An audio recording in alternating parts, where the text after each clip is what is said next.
Hold on tight. Your world is shaking, pulling you away in every direction. No matter how hard you try to stay steady, the obstacles keep knocking you down. Temptations tugging on one side, trials pressing from the other. Exhaustion and frustration weigh you down, and at times it feels like you can't take another step. But look closer. There's a rope stretched out to anchor you, unbreakable and firm. And it's on you to keep your grip steady. Qais ibn Abbad rahimahullah says, one time I was in the masjid and this beautiful, humble, righteous man walked in and he started to pray 2 rak'ahs. So as he was praying, the people said, that's Abdullah ibn Salam, a man from the people of Jannah. So he said, I went up to him afterwards and I said, is it you that they say is a person of Jannah? And he said, subhanAllah, people should not say what they're not sure about. But I had this dream in the time of the Prophet ﷺ. And remember, Abdullah ibn Salam was the chief rabbi in Medina who became one of the greatest scholars of Islam. So he said, I had this dream in the time of the Prophet ﷺ where I entered into a garden. And in the middle of this beautiful, spacious garden was this pole. And as I looked at that pole, at the top of that pole was a grip. So I was told to ascend and to grab that grip, but I said, how am I supposed to get up there? And then suddenly an angel came beneath me and ushered me to the top like a strong wind. And I was able to grab onto it. And I woke up from my dream in the middle of that garden, holding on to that grip at the top of a pole. So I came to the Prophet ﷺ and I asked the Prophet ﷺ, what was that? And he said, أَمَّا الرَّوْضَ فَرَوْضَةُ الْإِسْلَامِ. He said, as for the garden, that was the garden of Islam. And as for the pole, that was the pillar of Islam. And he said, as for the handhold, he said, that is al-urwatul wuthqa, the trustworthy handhold that Allah describes in the Qur'an. And he said to me, Anta ala al-Islam hatta tamut. You will be upon Islam until you die. I want you to think about the many ways that Allah subhanahu wa ta'ala reminds us to hold on. He tells us to hold on to the trustworthy handhold, al-urwatul wuthqa, so that you may find salvation, because this world will deceive you and take you to all sorts of places. He says to us as a community, hold on to the rope of Allah, وَاعْتَصِمُوا بِحَبْلِ اللَّهِ جَمِيعًا, because this world will divide you and remove you from the favor of Allah, which is always upon the community. He says, hold on to the covenant that's been given to us with strength. خُذُوا مَا آتَيْنَاكُمْ بِقُوَّةٍ. Take it with strength, because this matter of Islam is serious. And deception with the law emanates from a dead heart. And the Prophet ﷺ said that there would come a time where patience is like holding on to a burning hot coal, because desires are all around you and so easily accessible. The Prophet ﷺ said, hold on to my sunnah like a man biting down onto it with his molar teeth, because you will live in an age of deception and you could easily find yourself drowning in deviation if you leave the sunnah of the Prophet ﷺ. The Messenger of Allah ﷺ mentioned the man who is called to zina by a woman of beauty and status. And in that moment, he holds himself and says, Inni akhafullah. Verily, I fear Allah. And for not buckling under the heat of that moment, Allah gives him the coolness of the shade of the throne. Think about when the Prophet ﷺ said that the greatest jihad is when you speak a word of truth in the face of a tyrant. I want you to imagine the likes of Abdullah ibn Hudhafa radiallahu anhu and other companions who stood in the courtyards of the most powerful tyrants and spoke that word of truth. Or think of the brave men and women of Gaza who stand up to their tyrants every day and never seem to fold in the moment. They might lose their lives because they're not intimidated by the pressure of that throne in front of them. But what happens is that their souls quickly ascend to the throne of the most merciful in the heavens to roam paradise forever. It's all but a moment of pressure.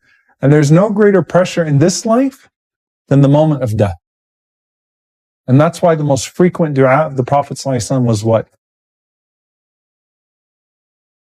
Ya muqallib al-qulub, thabbit qalbi ala dinik. O turner of hearts, make my heart firm on your path.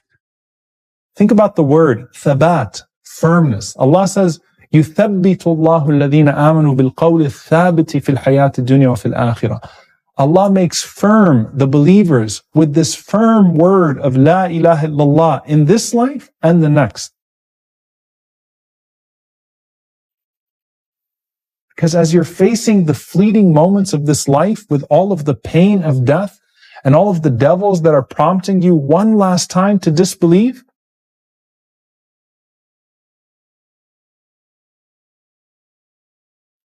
you still utter La ilaha illallah.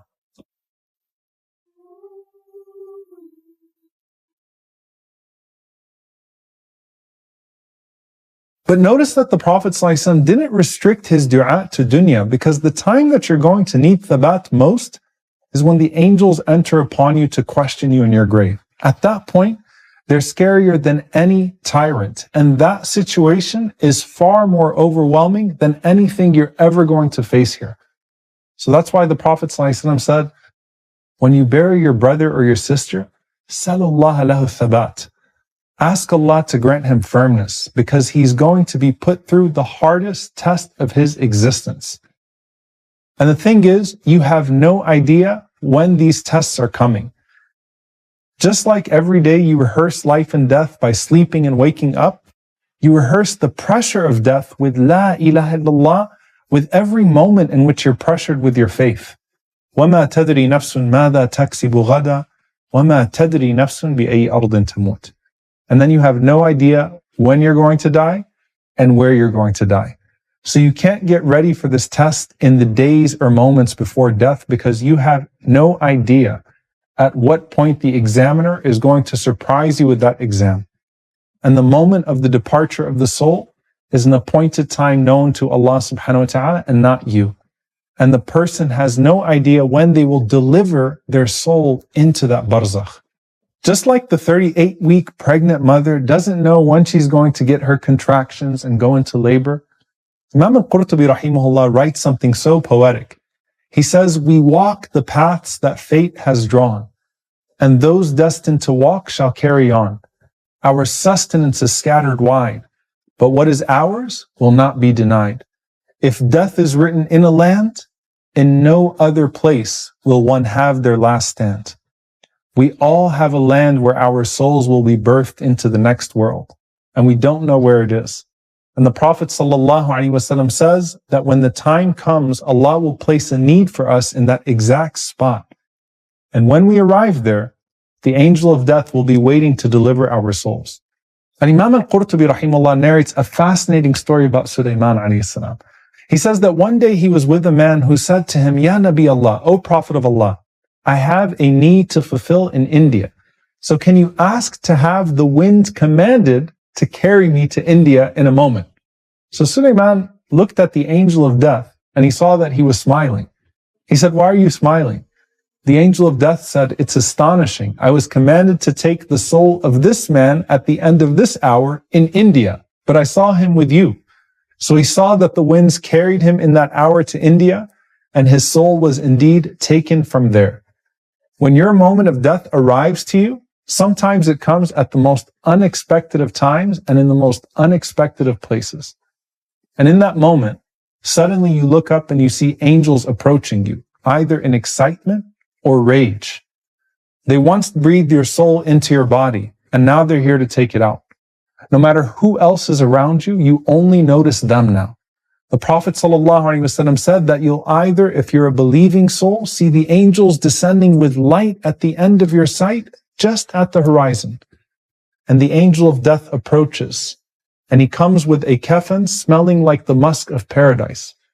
And they say to you, Salam, don't be afraid, O pure soul. Come out to the mercy and the pleasure of Allah. You smile, and your soul jumps out of your body as your eyes see it go into that kafan, longing to meet a Lord that is pleased with it, ready to ascend through the heavens and ready to receive its reward. It comes out as smooth as the last drop of water from a jug, painless and without trauma. On the other hand, a wicked soul sees angels coming to it with rage, smiting it, and so the soul hides into the body, and the angel pulls it out with a hook as if it's ripping through cotton. Come out to the anger of a Lord you ignored, and to the consequences you hoped wouldn't be real. So hold on tight with La ilaha illallah, the word of thabat, the word of firmness. For this is the most disrupting moment in your existence before the day of judgment. An angel once breathed your soul into your body, and you went through a few months in labor until you came out with one difficult squeeze. This time, the angel took your soul, and it went either through the heavens to experience all the comfort and reassurance it needed, just as the tender baby in the womb, or to Sijin, the lowest places where spiritual miscarriages will be discarded. But then you have to transition to the Barzakh. Your rebirth is beginning, and every soul will have to come back to the grave for delivery, as Allah promised us He would return us to the earth as He brought us from it in the first place. The Prophet ﷺ mentioned the squeeze of the grave, and it's different from the punishment of the grave. Not even the righteous Sa'd ibn Mu'adh was spared from it, though his death shook the throne of Allah, nor a pure baby who never had the chance to sin to be punished in the first place. But when the deceased is placed in his grave, he is squeezed in a manner from which no one, great or small, righteous or immoral, can escape.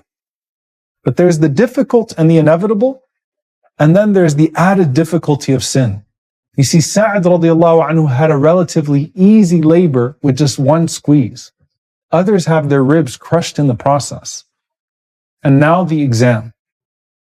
It was two angels who wrote down your deeds, Raqibun Atid.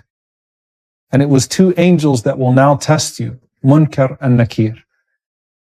And it is two angels that will be with you when you rise, Sa'iqun wa Shahid. And even the way those angels look when they come to you is based on your deeds. Munkar and Nakir come in good form to a person of goodness, an ugly form to the ugly. You literally even make the image of your angels. And that unbelievable pressure is on as they say in a booming voice, Man Rabbuk, Ma Dinuk, Man Nabiyuk. Who is your Lord? What is your religion? And who is your prophet? And the only way you'll be able to answer in that moment of great pressure is if you knew how to answer under pressure here. Otherwise, you panic and are rendered speechless. But if you hold on tight, the labor will pass, the test will pass, and your soul will start to settle in its new world as it was settled throughout this life with the remembrance of Allah subhanahu wa ta'ala. لعلي أعمل صالحا فيما تركت كلا إنها كلمة هو قائلها ومن ورائهم